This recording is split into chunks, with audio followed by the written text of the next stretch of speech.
He handed her the lipstick, mentioning that she had dropped it. Kim's stepsister looked at Woobin with a cold, dismissive stare before snatching the lipstick from his hand. Just as she turned to leave, Woobin stopped her, questioning whether she truly believed she wasn't being too rude and cruel to the man who had fed her, given her a lavish lifestyle, and treated her like his wife all these years. Kim's stepsister turned back to him, her expression sharp as she made it clear it was none of his business.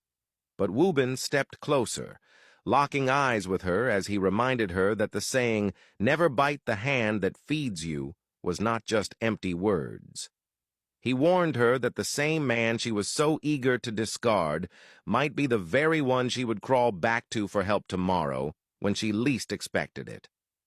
Kim's stepsister scoffed, telling Woobin to stay out of her business before shoving him aside and disappearing into the night. A few days later, Kim's stepmother and her daughter threw one of the most extravagant celebrations their neighborhood had ever seen. Their home glowed with glittering lights, expensive champagne flowed endlessly, and laughter echoed through the manicured gardens. Kim's stepmother stood at the center of it all, holding up a bottle of champagne as she thanked everyone for coming to celebrate her daughter's divorce.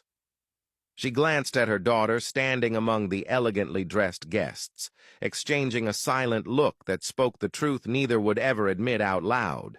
The celebration was never about the divorce itself, but about their victory. They had finally removed Kim and her father from their path and now stood on the brink of claiming everything for themselves.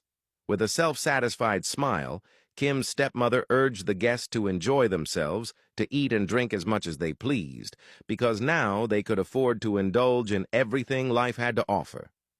She then moved through the crowd to stand beside her daughter, raising her glass as she whispered that they had finally done it. But her daughter, despite the glittering lights and endless toasts, seemed restless.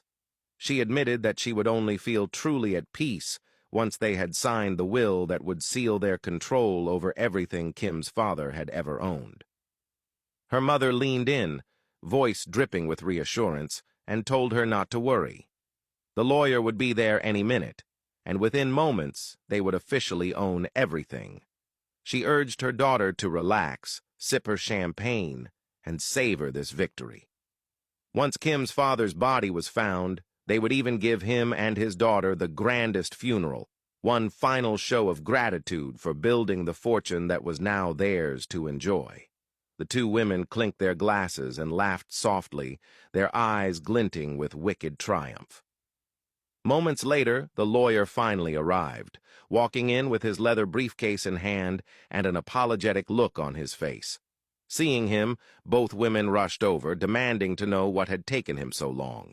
He explained that he had been stuck in traffic. Without wasting any more time, Kim's stepmother led him inside to finalize everything once and for all.